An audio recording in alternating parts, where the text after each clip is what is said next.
آپ نے فرمایا ہے کہ خاوند بیوی کا حاکم ہوتا ہے، تو خاوند کو بیوی کو طلاق دینے میں کہاں تک اختیارات ہیں؟ پورے اختیارات ہیں، کامل اختیارات ہیں، وہ جب چاہے طلاق دے سکتا ہے۔ یہ ہے قانونی پہلو اس کا، لیکن یہ ہے کہ اخلاقی پہلو یہ ہے کہ ناحق بلا سبب کسی عورت پر اگر وہ ظلم کرتا ہے تو اللہ تعالیٰ کے ہاں وہ جواب دہ ہوگا، اس کو حساب دینا پڑے گا، لیکن یہ اس کا اخلاقی پہلو ہے کہ اگر ناحق اس نے یہ معاملہ کیا ہے۔ ترغیب اسلام نے یہی دی ہے کہ حتی الامکان مزاج کی عدم موافقت بھی ہے تو کوشش کرو کہ نباہ ہو جائے۔ اگر تمہیں اپنی بیوی کا کوئی ایک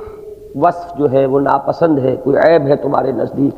تو تلاش کرو شاید اس میں کوئی دوسرا پہلو جو ہے خوبی کا ایسا ہو کہ اس پر نگاہ کو جماؤ، اور کوشش کرو حتی الامکان کہ یہ جو بندھن بند گیا ہے یہ بندھا رہے، یہ کھلے نہ، اس لیے کہ ان ابغض الحلال عند اللہ الطلاق، طلاق وہ چیز ہے کہ جو اگرچہ حلال ہے لیکن اللہ کو بہت ہی ناپسند ہے، مبغوض ترین شے ہے۔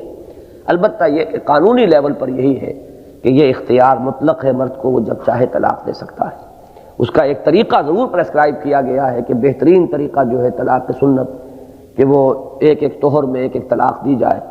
اور تیسری طلاق تک نوبت نہ لائی جائے، پہلی یا دوسری طلاق کے بعد چھوڑ دیا جائے معاملے کو، عدت پوری ہو جائے، طلاق واقع ہو جائے گی، اس کے بعد وہ عورت بھی کہیں نکاح کر سکتی ہے اور آپ بھی کہیں شادی کریں۔ البتہ یہ ہے کہ اگر آپ رجوع کرنا چاہیں تو رجوع کر سکتے ہیں، دوبارہ ان کا نکاح ہو سکتا ہے، لیکن تیسری طلاق بھی دے دی ہے تو اب نکاح نہیں ہو سکتا جب تک کہ کسی اور مرد سے اس عورت کی شادی نہ ہو، اور پھر کسی وجہ سے کسی وقت وہ مرد بھی اسے طلاق دے دے یا وہ فوت ہو جائے، بیوہ ہو جائے وہ، تو تب دوبارہ اس پہلے شوہر سے شادی ہو سکتی۔ یہ طریقہ ہے کہ جو صحیح ہے، لیکن یہ کہ اب اس میں بیک وقت 3 طلاق دینے کا جو مسئلہ ہے تو فقہاء احناف کے نزدیک تو وہ اسی طرح مغلظ طلاق ہو جاتی ہے، وہ گناہ گار ہوگا کہ اس نے اس غلط طریقے پر طلاق دی ہے، لیکن واقع ہو جائے گی طلاق اور وہ مغلظ ہوگی۔ لیکن اہل حدیث حضرات کے نزدیک یا بعض اور دوسرے فقہاء کے نزدیک ایک وقت میں دی ہوئی طلاقیں جو ہے وہ ایک ہی شمار ہوں گی،